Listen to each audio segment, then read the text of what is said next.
Dad, sobrang daming nasaktan sa ginintoang lupa. Alam mo, mabuti na lang talaga dumating yung tao ni Mayor, kaya napahinto yung demolition. This won't end today. Mas malaki pwersa na sa susunod ang gigiba sa mga taga-ganito ang lupa. Kung ano man ang naiisip mong solusyon, just make sure na hindi may involve physically ang pamilya natin.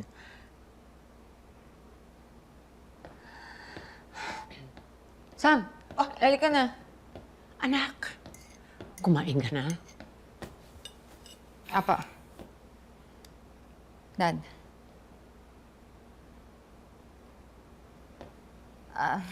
Akita po ako. Basta, Dad, pag may kailangan ka, andito lang kapulisan, okay? And I'm telling you, kung gusto nilang maging mas madugo pag didemoli sa kanila, pagbibigyan ko. I'll be happy to accommodate. Excuse me ho, sandali lang. Madugo yung demolition. Akala ko pinagpaliban po natin yung pagpapalis ng mga tao doon. Nangyari na, Sam. Di lang natuloy, naudlot. Kaya nga, akala ko hindi natin itutuloy yung pagpapaalis natin sa kanila. Ano bang pakialam mo sa mga tao ron? Basurang tao lang ang makikita sa ganito ang lupa. Alam ko lang kung magkakaproblema tayo pag minadali natin yung pagpapaalis sa kanila. Wait, tama na, Ricardo. Alam mo, mga halang ang kaluluwa at mga walang silbi sa lipunan ang mga yan. I'm actually doing God's work sa pagpapalis sa mga salot na yan. Maaari hong hikaw sila sa buhay, pero tao pa rin naman ho sila. Sana ituring po natin silang ganun. Pinakikinabangan na nga ang pag-aari ko. They don't deserve any mercy. So if you don't know enough, it's best you shut up.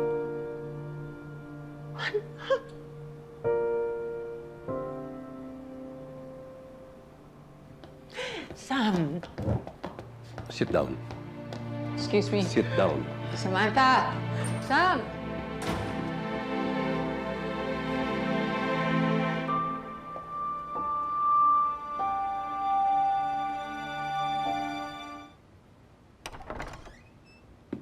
You okay?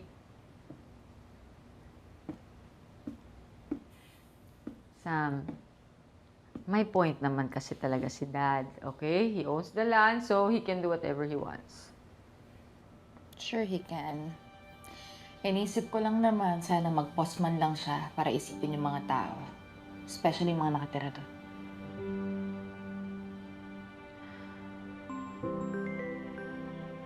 Sino yan?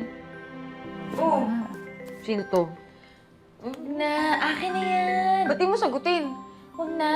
Hindi naman tungkol sa trabaho yan eh. Ah, so personal. Tagal na nililigaw niyan sa'yo. Kailan ba yung sasagutin? Ba't ko sasagutin? Wala naman akong nararamdaman dyan. Ano ka ba? Ate, di ba ang sabi nga nila, sa love, Nagsabi. 100 of emotions yung mararamdaman mo. Saya, kilig, kaba, sa halo-halo. Pero yung kay Seb kasi, isa lang yung nararamdaman ko sa kanya. Inis. Talaga? Kilala kita. Alam ko yung mga type mo, kagaya niya, yung mga malilinis, desente, formal. Yan yun. Ako kasi gusto ko bad boys. Huwag mo na patagalin. Diyan ka rin pupunta, sinasabi ko sa'yo. Alam mo, hindi naman kasi ako nagmamadali. Ba't mo ba ako tinataranta? Napakaganda ko. Maraming mag-aabang dyan. Marami sila. Joke lang. Joke. Ah, may iba kang lalaki sa buhay mo, hindi ka nagsasabi, ano? Wala. Sino nga? Wala. Ano nga? Wala. Eh, sige na nga, dun ka na. Magre-review pa ako ng mga kaso ko. Ano? Sige na. Pag ako may nalaman, sige. Sige na, dun ka na sa bad boys mo. Wala ka dyan. Sige na, good night, ah. Bye. Tama na. Diyan. Bye-bye. Sagutin mo na, kawawa naman. Good night.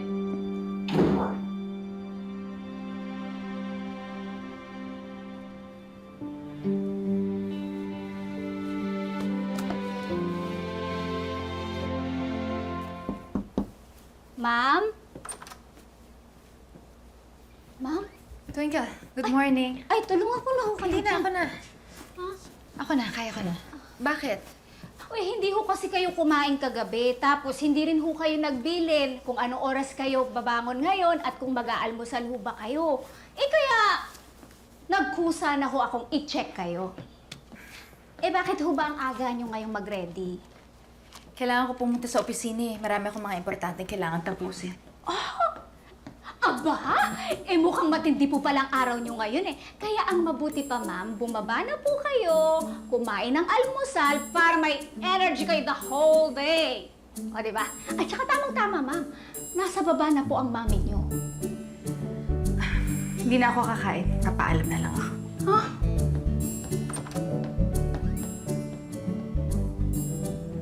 Oh, dapat parating nakahanda na ang lahat, ha?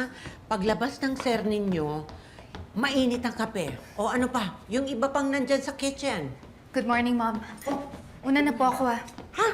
Naku, aalis ka na naman. Masama yung nasasanay ka na hindi nagbe-breakfast. May asikasuhin po kasi ako sa opisina eh. Oh, really? Then tell me about it. Maupo ka. Sige na.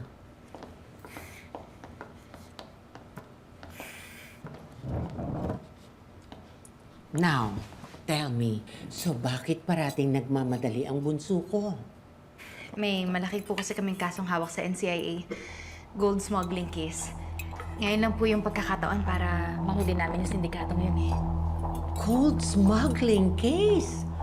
Naku, hindi basta-basta yun. Are you sure you're safe with that? Ay, naku Ricardo, itong anak mo, may huhulihing sindikato.